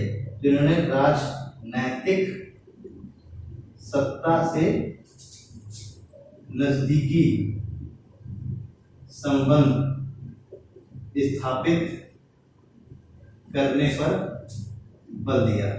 ठीक है, जैसे जो चिश्ती संप्रदाय है, जो चिश्ती सिलसिला, उसने कहा था कि राजनीतिक सत्ता से दूरी बना करके रखनी चाहिए। लेकिन उन्होंने कहा कि नहीं, जो राजनीतिक सत्ता है उससे दूरी नहीं बल्कि उससे नजदीकी संबंध बना करके रखना चाहिए। ठीक है, ताकि अपने जो लक्ष्य हैं उनकी प्राप्ति की जा सके। प्रमुख अगर हम लोग संत की बात करें कि प्रमुख संत कौन कौन से हैं, तो देखिए एक तो हो गया जलालुद्दीन तबरेज़ी। इन्होंने बंगाल में सोहरावादी सिलसिले के मतों का प्रचार प्रसार किया था। ठीक है, और साथ ही साथ इन्होंने हिंदुओं का इस्लाम में धर्मांतरण करने पर बल दिया। इसने जलालुद्दीन तबरेज़ी ने। अन्य प्रमुख संत ने कौन है? जलालुद्दीन तबरेज़ी। जलालुद्दीन तबरेज़ी ने बंगाल में सोहरावर्दी सिलसिले का प्रचार किया। बंगाल में सोहरावर्दी सिलसिले का क्या किया? प्रचार किया, प्रसार किया। और साथ ही साथ जो हिंदू हैं, हिंदुओं को मुस्लिम में धर्मांतरण कराया। ठीक है, तो जो जलालुद्दीन तबरेज़ी ने इन्होंने क्या किया? इन्होंने धर्मांतरण को भी स्वीकार किया। इन्होंने जो हिंदू धर्म के फॉरवर्ड से मानने वाले हैं, उनको इस्लाम धर्म में भी जो धर्मांतरण है उसके कराने पर भी इन्होंने जोर दिया। क्लियर? चलिए अब देखेंगे हम शेख इब्नुद्दीन अबुल फलक।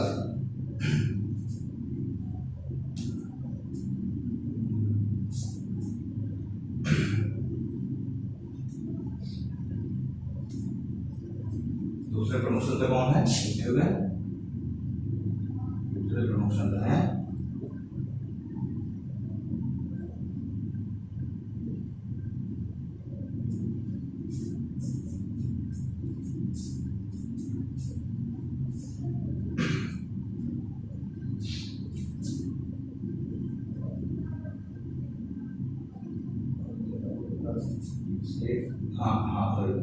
इब्नुद्दीन अबुल फलक।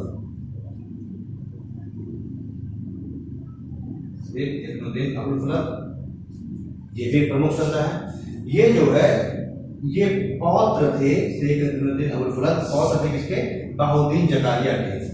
ये बहाउद्दीन जकारिया जो कि भारत में सोहरावर्दी सिलसिले के संस्थापक थे, उनके ये कौन थे? पौत्र थे। ठीक है। और शेख इब्नुद्दीन अबुल फलक की सोहरावर्दी सिलसिले में वही स्थान था, वही महत्व था जो कि चिश्ती सिलसिले के अंतर्गत निजामुद्दीन औलिया का स्थान था। ठीक है।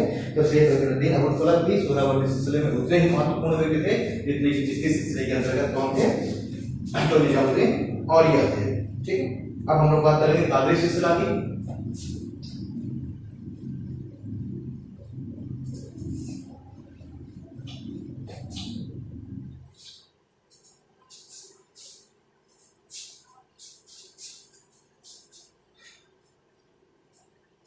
कादरी सिलसिला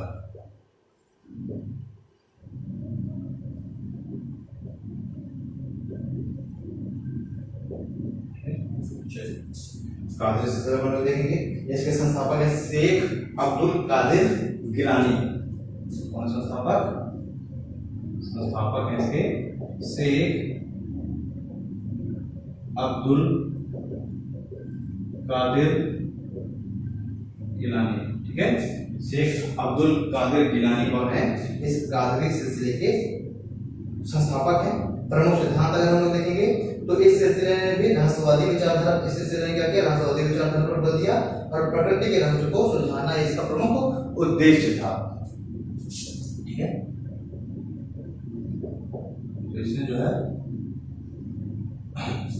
जो कादरी सिलसिला है इसने किस पर बल दिया? रहस्यवादी विचारधारा पर बल दिया।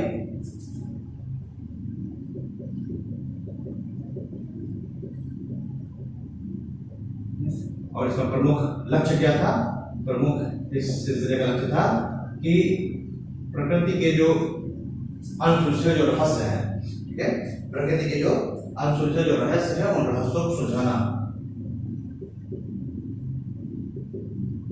प्रकृति के रहस्यों को सुलझाना इस कादरी सिलसिले के जो संत थे, कादरी सिलसिला के जो फॉलोअर्स थे, उनका प्रमुख लक्ष्य था। ठीक है। तो रहस्यवादी विचारधारा पर इन्होंने बल दिया। प्रकृति के रहस्य को सुलझाने का प्रमुख लक्ष्य था। इन्होंने क्या किया? समा का विरोध किया। मैंने कहा था ना कि जो कादरी सिलसिला है ये भी क्या है? ये भी कट्टरवादी है। इन्होंने समा का विरोध किया। ये सिलसिला भी कट्टरवादी है। ठीक है। और इसने भी शरीयत को ही वापस से शरीयत के अनुसार ही इस्लाम धर्म को जो मानने वाले लोग हैं उनको आदेश दिया, उनको जो है उनको उपदेश दिया कि वापस से शरीयत के ही विचारों को फिर से एक्सेप्ट किया जाए, उसी के अनुसार ही कर्मों को किया जाए, कार्य किया जाए। ठीक है। चलिए प्रमुख संत में हम देखेंगे तो शेख मीर मोहम्मद या शेख मोहम्मद मियां मीर। ठीक है। प्रमुख संत कौन है? तो शेख मोहम्मद मियां मीर। लेकिन इसमें आपको ऐसे पूछा जाता है कि शेख मोहम्मद मियां मीर निम्न में से किस सिलसिले से संबंधित है? तो इसलिए मैं कुछ महत्वपूर्ण संतों के साथ दिखाता जा रहा हूँ। जैसे उसमें इब्नुद्दीन अबुल फलक को पूछ लिया जाएगा कि सोहरावर्दी से ये जो इब्नुद्दीन अबुल फलक है निम्न में से किस संप्रदाय से संबंधित है? तो वो आपको याद रखना है। तो शेख मोहम्मद मियां मीर किस सिलसिले से संबंधित हो गए? कादरी सिलसिले से। और बहुत ज्यादा इसमें कुछ है नहीं, कट्टरवादी सिलसिला है। वही शरीयत की को वापस इसने लागू करने पर बल दिया, समा का विरोध किया, क्योंकि इस्लाम धर्म क्या है, इस्लाम धर्म में संगीत और नृत्य का विरोध किया गया है। तो इसने भी कहा कि जब इस्लाम में संगीत और नृत्य का विरोध है तो इसको जो है इसके द्वारा ही ईश्वर की आस्था करना भी गलत है। तो इन्होंने कहा कि समा का प्रयोग नहीं होना चाहिए, इस तरह के जो नृत्य और संगीत के कार्यक्रम है इनका आयोजन नहीं होना चाहिए। कादरी सिलसिले के बाद सोहरावर्दी, पहला हो गया चिश्ती, सोहरावर्दी, कादरी, अच्छा हाँ अब आएगा सरकारी सिलसिला। सरकारी सिलसिला, ठीक है, चलिए सरकारी सिलसिला के जो संस्थापक हैं उन्हें शाह अब्दुल्ला, इसके संस्थापक कौन है, इसके संस्थापक है शाह अब्दुल्ला।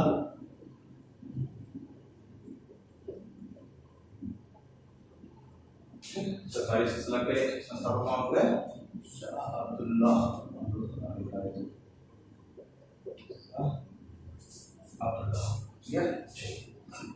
इसके अलावा प्रमुख सिद्धांतों की बात करें तो इसने भी चिश्ती संप्रदाय की तरीके की जो चिश्ती सिलसिला है उसके तरीके इसने भी योग के सिद्धांत पर बल दिया, इसने भी यौगिक क्रियाओं पर बल दिया, इस तरीके से चिश्ती सिलसिले ने बल दिया था, यौगिक क्रियाओं पर बल दिया, ठीक है।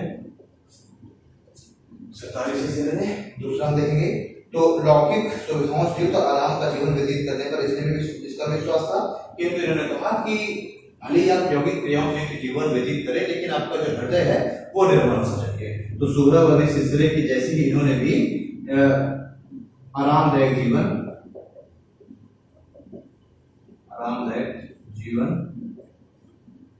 व्यतीत करने पर बल दिया, ठीक है। इन्होंने हृदय की निर्मलता पर बल दिया, भले ही आप आरामदायक जीवन भौतिक क्रियाओं से आरामदायक जीवन व्यतीत करें बट आपका जो हृदय है वो निर्मल होना चाहिए, हृदय पवित्र होना चाहिए, ठीक है। इन्होंने हिंदू मुस्लिम एकता स्थापित करने पर बल दिया, ठीक है। इन्होंने हिंदू मुस्लिम एकता स्थापित करने पर बल दिया। अब इस सिलसिले के प्रमुख जो संत हैं, एक संत है मोहम्मद गौस, ठीक है। इस सिलसिले के प्रमुख संत मोहम्मद गौस के बारे में थोड़ा सा आपको एक दो चीजें ध्यान रखनी है।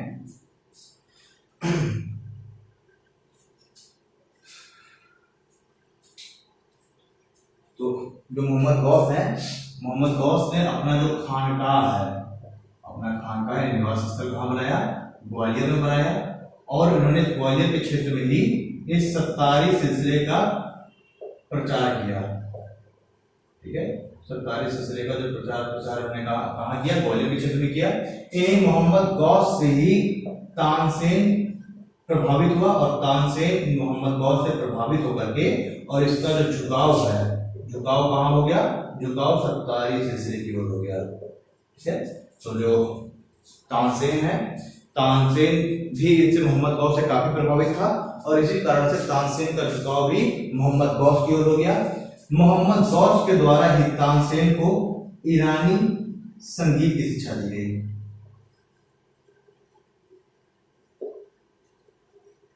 ठीक है। तो मोहम्मद गौस के द्वारा ही जो तानसेन है, तानसेन को ईरानी संगीत की शिक्षा मिली, ठीक है।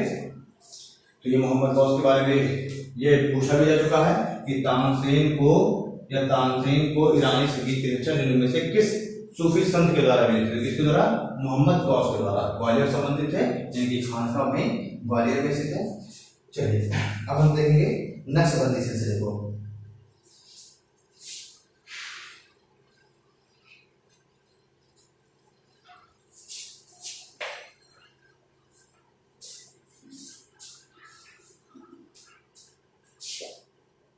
नक्शबंदी सिलसिला, दोस्तों जो नक्शबंदी सिलसिला है इसके जो संस्थापक हैं, इसके संस्थापक थे ख्वाजा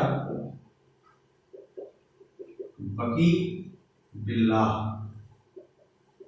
ख्वाजा बकी बिल्लाह कौन थे? इस नक्शबंदी सिलसिले के संस्थापक थे। ठीक है, प्रमुख सिद्धांतों की बात करें, इस सिलसिले के प्रमुख सिद्धांत कौन कौन थे? सबसे पहले तो ये कट्टरवादी सिलसिला है, कट्टरवादी सिलसिला है। इसने क्या किया? इसने इस्लाम में किसी भी परिवर्तन का विरोध किया। इस्लाम धर्म के अंतर्गत जो भी परिवर्तन वगैरह हो रहे थे, उन परिवर्तनों का इसने क्या किया? विरोध किया। ठीक है, इन्हें शरीयत के अनुसार कर्म का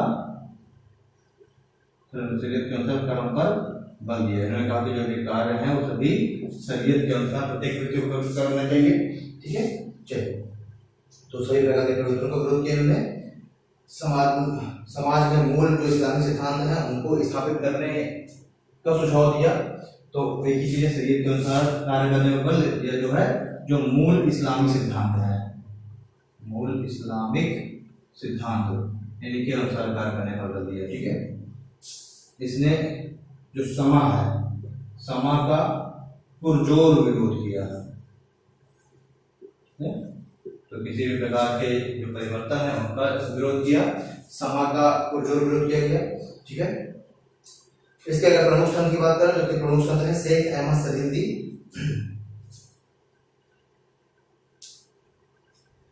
शेख अहमद सरहिंदी इनके जो प्रमुख संत हैं कौन है? प्रमुख संत है शेख अहमद सरहिंदी। ठीक, इस नक्शबंदी सिलसिला के प्रमुख संत कौन है? शेख अहमद सरहिंदी। इनको जो है इस्लाम धर्म के सुधारक के रूप से में जाना जाता है, इस्लाम धर्म सुधारक के रूप में इनको जाना जाता है, इनको शेख अहमद सरहिंदी को। तो ये 5 मुख्य सिलसिले हो गए।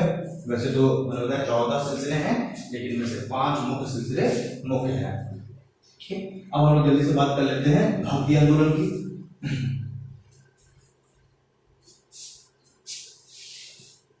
जिस तरीके से जो सूफी आंदोलन है वो इस्लाम धर्म से संबंधित है, वैसे ही जो भक्ति आंदोलन है, भक्ति आंदोलन किससे संबंधित है? हिंदू धर्म से संबंधित है। अब जो हिंदू धर्म है, हिंदू धर्म के जो लोग हैं, जो फॉलोअर है, उनका मुख्य लक्ष्य क्या होता है? हिंदू धर्म के अंतर्गत मुख्य लक्ष्य क्या है? मुख्य लक्ष्य है मोक्ष की प्राप्ति। ठीक है, हिंदू धर्म के अंतर्गत मुख्य लक्ष्य क्या है? मुख्य लक्ष्य है मोक्ष की प्राप्ति। ठीक है, अब इस मोक्ष की प्राप्ति के 3 मार्ग बताए गए हैं। कौन कौन से? कर्म मार्ग, दूसरा ज्ञान मार्ग और तीसरा भक्ति मार्ग। ठीक है, अब जो कर्म मार्ग है, इस कर्म मार्ग के बारे में तो गीता में बताया गया। श्री कृष्ण ने गीता में उपदेश दिया है कि कर्म के द्वारा ही मोक्ष की प्राप्ति हो सकती है। कर्म कैसे होना चाहिए? कर्म हमेशा जो है बिल्कुल से संयम कर्म होना चाहिए। तो ये एक काफी कठिन मार्ग था, मोक्ष की प्राप्ति का काफी कठिन मार्ग था कि ऐसा संभव नहीं है कि पूरे जीवन में जो मनुष्य है वो हमेशा अच्छे कर्म ही करे, कभी कभी गलती से बुरे कर्म भी हो सकते हैं। दूसरा ज्ञान के मार्ग के द्वारा मोक्ष की प्राप्ति। इस ज्ञान के मार्ग के द्वारा मोक्ष की प्राप्ति के प्रवर्तक कौन है? तो शंकराचार्य थे। शंकराचार्य ने सबसे पहले सिद्धांत दिया कि व्यक्ति जो है कर्म के मार्ग की जगह ज्ञान के सहारे भी मोक्ष की प्राप्ति कर सकता है। अब ये भी एक काफी समस्या वाला चीज है कि अब भाई कितना आप ज्ञान की प्राप्ति कर सकते हैं? वेदों, उपनिषद, पुराणों, इन सब का ज्ञान प्रत्येक व्यक्ति को पूरी तरीके से इनमें सक्षम हो पाना मुश्किल है। दूसरी बात, जो समाज की जो निचली जातियां थी उनके लिए तो ये मार्ग और ज्यादा टफ था। ठीक है, क्योंकि उनको तो वेद पुराणों के तो पढ़ने का ही अधिकार नहीं था, तो ये भी काफी टफ मार्ग था। लेकिन इस मार्ग का प्रतिपादन किसने किया? शंकराचार्य ने। अब जब हम देखेंगे कि अगर दोनों मार्ग काफी कठिन हो गए, तो अब कुछ धर्म सुधारकों के द्वारा कुछ ऐसे संत आए हिंदू धर्म की, जिन्होंने इस भक्ति के मार्ग का प्रतिपादन किया। इन्होंने कहा कि भक्ति का मार्ग सबसे सरल मार्ग है और इस मार्ग के द्वारा मोक्ष की प्राप्ति बड़ी ही आसानी के साथ की जा सकती है। ठीक है, तो अब जो है जब हम आएंगे बिल्कुल अपने हिस्ट्री के सामने, तो हम देखेंगे कि इस समय क्या हो रहा है कि बहुत सारे भक्ति आंदोलन के संत सामने आ रहे हैं, रामानंद, रामानुजाचार्य, माधवाचार्य, ठीक है, निम्बार्काचार्य। तो ये सब क्या है, ये सब जो है भक्ति आंदोलन से जुड़े हुए हैं। बाद में फिर उसके फिर बाद में देखते हैं तो ऐसे सूरदास हो जाएंगे, तुलसीदास, कबीरदास, मीराबाई, तो ये सब क्या हो जाएंगे, ये भी सब भक्ति आंदोलन से जुड़े हुए हैं। तो जो भक्ति आंदोलन है इसको मोक्ष का प्राप्ति का सबसे सरल मार्ग और सबसे आसान मार्ग बताया गया, ठीक है। अब ये जो दोस्तों जो भक्ति आंदोलन है भाई, उसी मोक्ष की प्राप्ति के लिए ही, क्योंकि उस समय क्या है समाज में जो नीची जातियां हैं उनको मोक्ष का मतलब ऐसा, जो ऊंची जातियां हैं उनके द्वारा कहा गया कि तुमको मोक्ष की प्राप्ति का अधिकार ही नहीं है, क्योंकि देखिए उनके लिए ज्ञान का भी मार्ग बहुत टफ है, क्योंकि उनको वेद पुराणों की तो पढ़ने की परमिशन नहीं थी।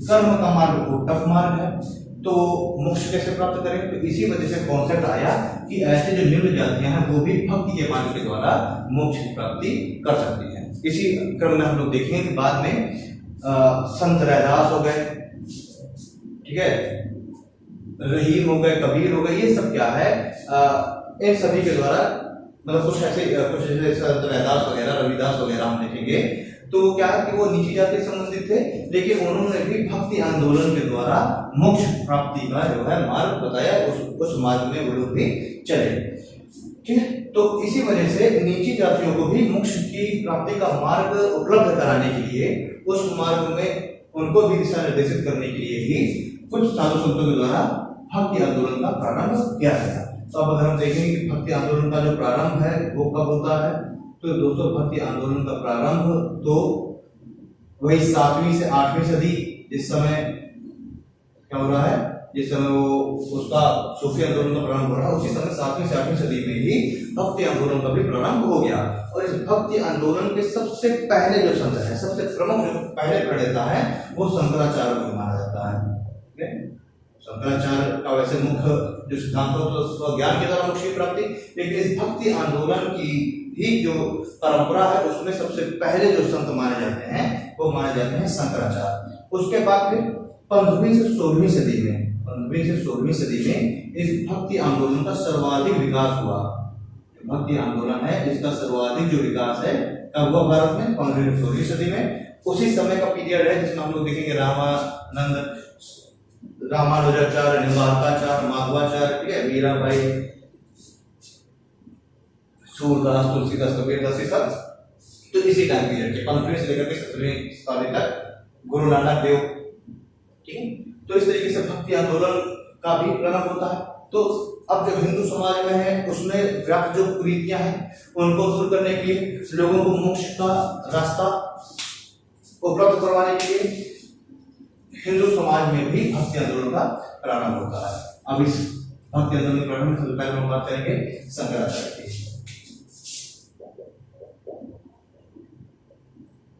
शंकराचार्य का दोस्तों जन्म है वो केरल में हुआ था, ठीक है। जन्म की 3 वर्ष की अवस्था में ही इन्होंने मलयालम भाषा पर पूरी तरीके से कमांड प्राप्त कर ली थी। 5 वर्ष की अवस्था में ही इनका जो है जो ज्ञान संस्कार है वो हो गया। बहुत जल्दी 20 वर्ष की अवस्था में इन्होंने गृह त्याग करके और संन्यास ग्रहण कर लिया, ठीक है, शंकराचार्य ने। अब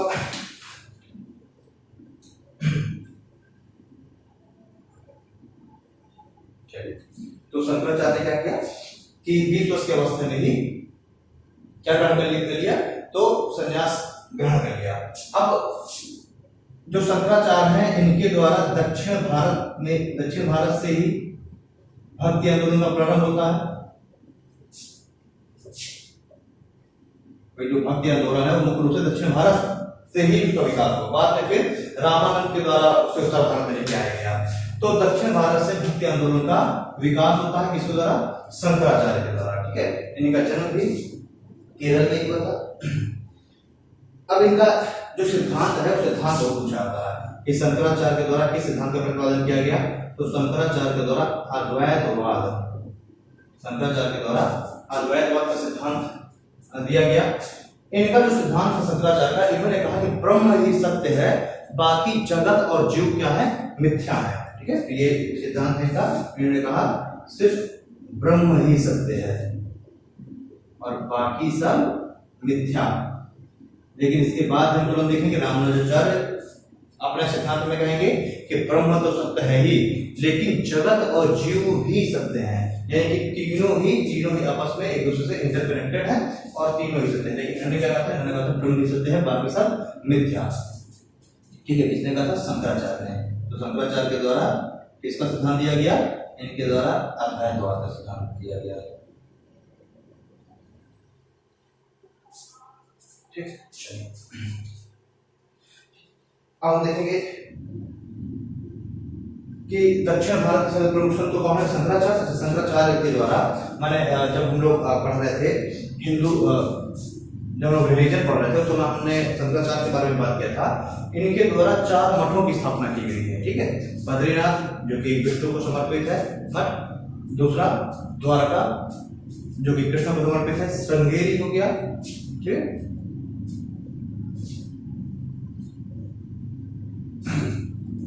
तो उससे रिलीजन वाले टॉपिक में आपको थोड़ा सा देख लीजिएगा। इनके द्वारा जो स्थापना दी गई है मठों की।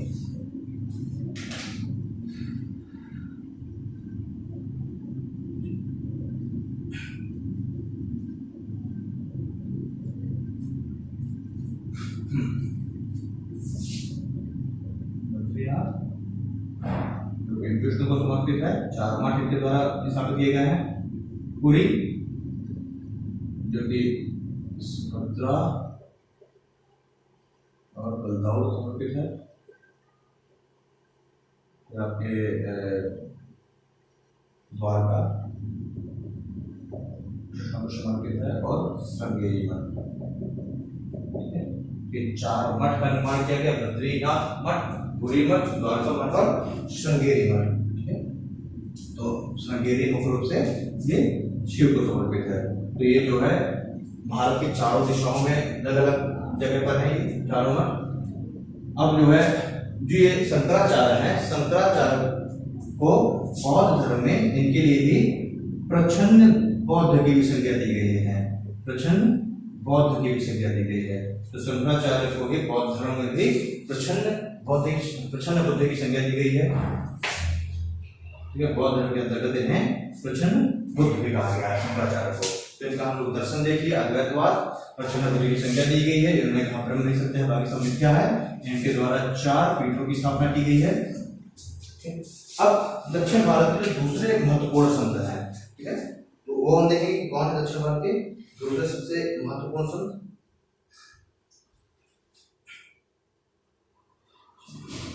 तो दोस्तों रामानुजाचार्य। रामानुजाचार्य जो है दक्षिण भारत के दूसरे महत्वपूर्ण संत हैं। पहले महत्वपूर्ण संत कौन थे? शंकराचार्य। और दक्षिण भारत के दूसरे सबसे महत्वपूर्ण संत कौन हो गए? रामानुजाचार्य हो गए। इन्होंने जो है कहा कि ब्रह्म तो सत्य है ही, ब्रह्म सत्य है, साथ में जीव एवं जगत भी सत्य है। ठीक है, और इन्होंने कहा कि ये तीनों जो है ब्रह्म, जीव और जगत, ये आपस में संबंधित है। ठीक है, तो इन्होंने कहा तीनों ही आपस में संबंधित है। तो ब्रह्म तो सत्य है, साथ ही साथ जीव और जगत भी सत्य है। इनका जो सिद्धांत है, तो इन्होंने विशिष्टाद्वैतवाद का सिद्धांत दिया। कौन सिद्धांत दिया? इन्होंने विशिष्टाद्वैतवाद। ठीक है, तो इन्होंने विशिष्टाद्वैतवाद का सिद्धांत दिया। किसने? रामानुजाचार्य ने। चलिए, अच्छा, अब इनके द्वारा एक संगठन की स्थापना की गई थी। तो इनके द्वारा श्री संप्रदाय संगठन की स्थापना की गई। अपने जो उपदेश है, अपने उपदेशों को समाज में प्रचारित करने के, तो ये भी आपको याद रखना है। इन्होंने श्री संप्रदाय की स्थापना की, विशिष्टाद्वैतवाद का सिद्धांत दिया। इन्होंने ब्रह्म, जीव और जगत तीनों को ही सत्य बताया। ठीक है, चलिए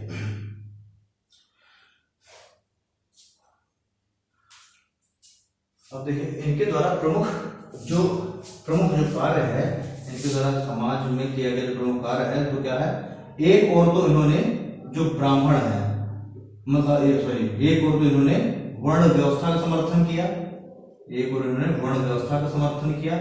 इससे क्या हुआ कि जो ब्राह्मण हैं, ब्राह्मण को संतुष्ट करने के लिए, ठीक है, जो ब्राह्मण वर्ग के लोग हैं, क्षत्रिय वर्ग के लोग हैं, उनको संतुष्ट करने के लिए एक और तो इन्होंने क्या किया, जो वर्ण व्यवस्था है, वर्ण व्यवस्था का समर्थन किया। वहीं दूसरे ओर इन्होंने जो शूद्र हैं, इन शूद्र के लिए भी दर्शन और मोक्ष का मार्ग खोल दिया, ठीक है। तो जहां ब्राह्मण और जो ऊंची जातियां उनको संतुष्ट करने के लिए वर्ण व्यवस्था का किया, वहीं जो निम्न जातियां हैं उनको संतुष्ट करने के लिए उन्होंने कहा कि तुमको भी अब मोक्ष का जो मार्ग है वो, मतलब मोक्ष प्राप्त नीची जातियां भी कर सकती हैं। दर्शन और मोक्ष का जो मार्ग है वो खोल दिया, किसी लिए, शूद्र के लिए, जो निम्न जातियां हैं उनको संतुष्ट करने के लिए, ठीक है। क्योंकि देखिए उस समय क्या था, उस समय का जो समय था, इस्लाम धर्म अपने बिल्कुल मतलब प्रचार करने में लगा हुआ था।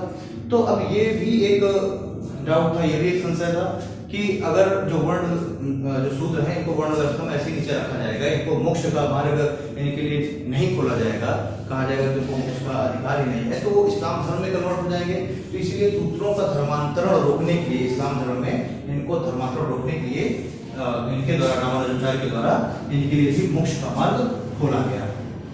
तो रामानुजाचार्य हो गए। अब हम लोग रामानुजाचार्य के बाद देखेंगे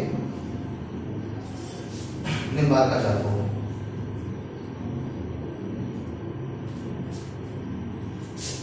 निम्बार्काचार्य,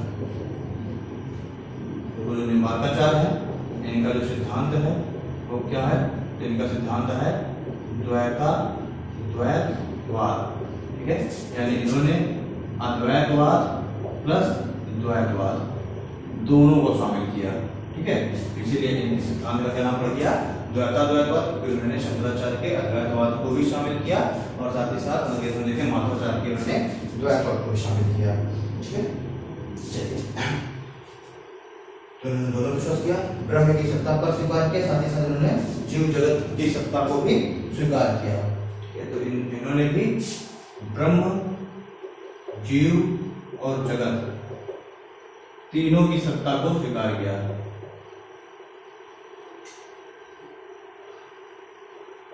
ये भी बिल्कुल रामानुजाचार्य की मार्ग पर चल रहे थे, निम्बार्काचार्य भी। तो इन्होंने भी ब्रह्म, जीव और जगत तीनों की सत्ता को स्वीकार किया। इन्होंने अपने संदेशों को समाज में प्रचारित करने के लिए सनकादि संप्रदाय की स्थापना की। तो इन्होंने सनकादि संप्रदाय, अपने जो उपदेश है उनको समाज में प्रचारित करने के लिए एक संप्रदाय की स्थापना की। संप्रदाय का क्या नाम था, सनकादि संप्रदाय, ठीक है। तो सनकादि संप्रदाय की इन्होंने भी स्थापना की, अपने जो उपदेश है उनको समाज में प्रचारित करने के लिए, ठीक है। चलिए, निम्बार्काचार्य हो गए। अब हम देखेंगे कि दक्षिण भारत के एक अन्य महत्वपूर्ण संत थे माधवाचार्य, जिन्होंने द्वैतवाद की स्थापना की और ब्रह्म संप्रदाय की स्थापना की। तो माधवाचार्य को देखेंगे। माधवाचार्य ये भी दक्षिण भारत के महत्वपूर्ण संत थे और द्वैतवाद जो इनका सिद्धांत था वो क्या था, इन्होंने द्वैतवाद का सिद्धांत दिया और इन्होंने एक जो अपना संप्रदाय, जैसे कि श्री संप्रदाय की स्थापना की रामानुजाचार्य ने, सनकादि संप्रदाय की स्थापना की निम्बार्काचार्य ने, वैसे ही जो माधवाचार्य हैं इनके द्वारा ब्रह्म समाज की स्थापना की गई, और सॉरी ब्रह्म संप्रदाय की, ठीक है। तो इनके द्वारा ब्रह्म संप्रदाय की स्थापना की गई, अपने जो उपदेश, अपने संदेश है उनको समाज में प्रचारित करने के लिए, क्लियर। अब हम लोग देखेंगे रामानंद, काफी महत्वपूर्ण है। तो दोस्तों, जो रामानंद है, इन रामानंद का जन्म उत्तर प्रदेश के इलाहाबाद में हुआ था, ठीक है। और ये जो रामानंद है, ये रामानंद, इनको श्रेय जाता है कि ये भक्ति आंदोलन को उत्तर भारत में लेकर के आए।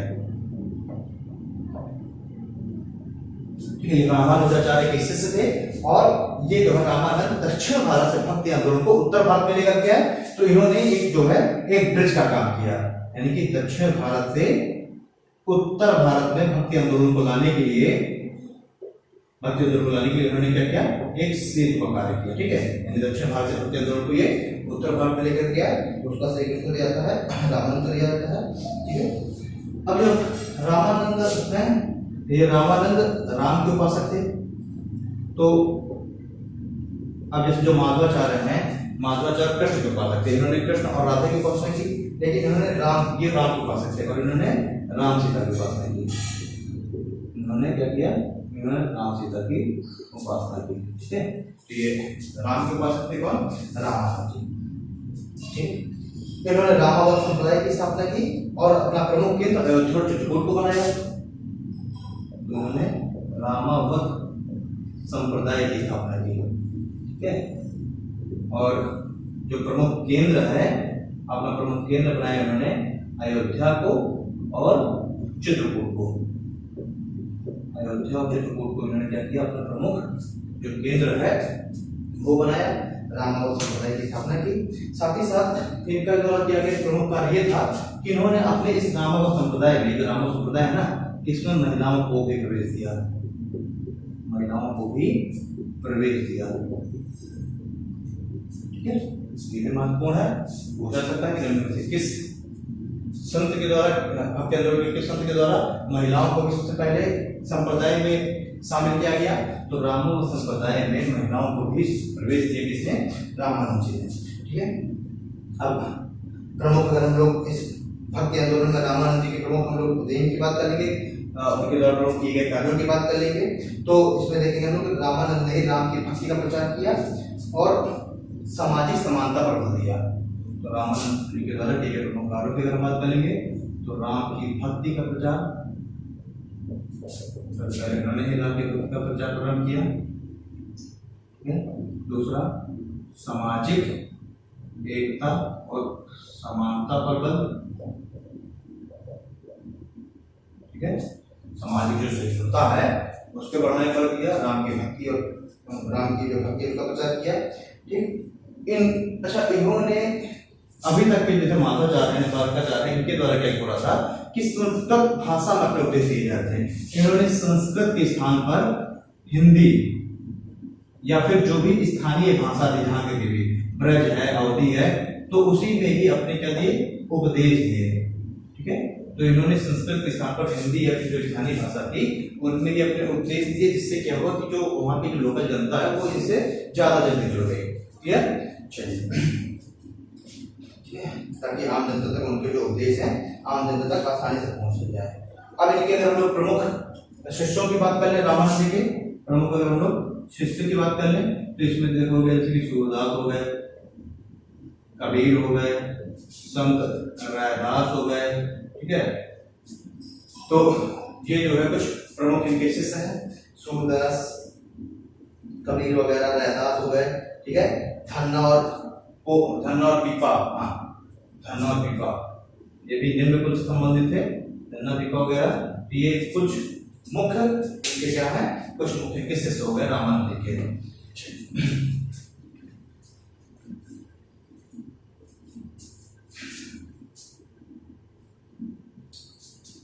अब बाकी कबीर के बारे में हम जानते हैं कि निर्गुण ब्रह्म के उपासक रहे कबीरदास जी। ठीक है, धार्मिक असमानता को दूर करने पर बल दिया, निराकार ईश्वर की उपासना पर बल दिया। ठीक है, तो कबीरदास के बारे में सभी लोग जानते हैं कि निर्गुण ब्रह्म के उपासक थे। कबीरदास जी निर्गुण ब्रह्म के उपासक रहे। ठीक है, तो इन्होंने भी समाज में जो कुरीतियां हैं वो दूर करने का प्रयास किया, जो असमानता है वो दूर करने का प्रयास किया, सामाजिक समरसता, भाईचारे की भावना, मनुष्यता की भावना बढ़ाने पर बल दिया। ठीक है, इन्होंने कहा कि उपासना के लिए किसी भी मंदिर मस्जिद में जाने की आवश्यकता नहीं है। अगर मन और अगर आत्मा आपकी पवित्र है, आत्मा से अगर आप आस्था करते हैं तो आपको कहीं भी मंदिर मस्जिद में जाने की आवश्यकता नहीं है। तो कबीरदास जी के द्वारा कुछ प्रमुख सिद्धांत थे उनके। ठीक है, तो मुख्य रूप से इन्होंने यही सब चीजें हैं, धन के अर्जन का विरोध किया, रोजा धन अर्जित करें, सामाजिक समरसता, हिंदू मुस्लिम एकता, इन सब मतलब जो भी सामाजिक कुरीतियां हैं उनको दूर करने का प्रयास किया कबीरदास जी ने। ठीक है, नानक, गुरु नानक देव की अगर हम बात कर लें तो गुरु नानक देव का भी यही सिद्धांत था, समाज में जो वर्ण व्यवस्था है, जो छुआछूत है, इसको दूर करने का प्रयास किया, सामाजिक समरसता को बढ़ाने का प्रयास किया। इसी वजह से सामाजिक समानता को बढ़ाने के लिए इनके द्वारा लंगर की व्यवस्था प्रारंभ की गई थी। ठीक है, तो ये भी छुआछूत और जो वर्ण व्यवस्था है उसके विरोधी थे, सामाजिक एकता स्थापित करने के पक्षधर थे गुरु नानक देव, और समाज में जो अन्य जो कुरीतियां हैं उनको दूर करने के पक्ष करते हैं। साथ ही साथ इन्होंने निराकार ब्रह्म की उपासना पर बल दिया। निराकार ब्रह्म की उपासना, और इसीलिए उसको नाम दिया अकाल। ठीक है, अकाल ब्रह्म। ठीक, चलिए गाना देकर आप लोग देखेंगे चैतन्य महाप्रभु के बारे में। तो चैतन्य महाप्रभु बंगाल के क्षेत्र में उन्होंने अपना संदेश दिए। उन्होंने चैतन्य महाप्रभु थोड़ा सा महत्वपूर्ण है, इन्होंने कहाँ पर अपने उपदेश दिए? तो बंगाल में इन्होंने अपने उपदेश प्रसारित किए चैतन्य महाप्रभु ने। इन्होंने कृष्ण की उपासना की, कृष्ण की उपासना पर बल दिया। ठीक है, इन्होंने भक्ति की कीर्तन शैली का प्रारंभ किया। ठीक है, और इस कीर्तन शैली में इन्होंने सूत्रों का भी प्रवेश किया। तो सूत्रों को भी कीर्तन शैली जो कीर्तन है उसमें प्रवेश करने पर बल दिया। इन्होंने कीर्तन शैली के द्वारा ही मोक्ष प्राप्ति का मार्ग बताया। ठीक है, इन्होंने कीर्तन के द्वारा भी मोक्ष प्राप्ति का मार्ग बताया। कहा कि अगर ईश्वर की जो भक्ति है वो अगर कीर्तन के माध्यम से की जाए, कीर्तन क्या है? वही ईश्वर के जिस तरीके से सूफी में समा है, वैसे ही यहाँ पे क्या हो गया? कीर्तन हो गया।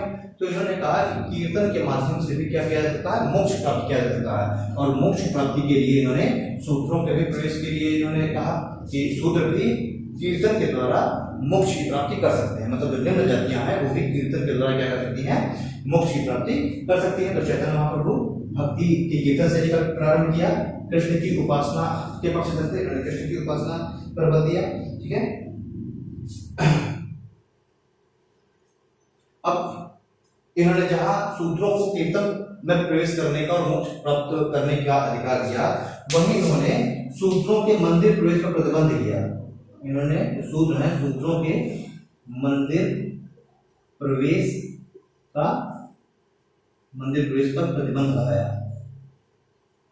तो इससे हम देख सकते हैं कि इन्होंने जो है अप्रत्यक्ष रूप से वर्ण व्यवस्था का समर्थन भी किया।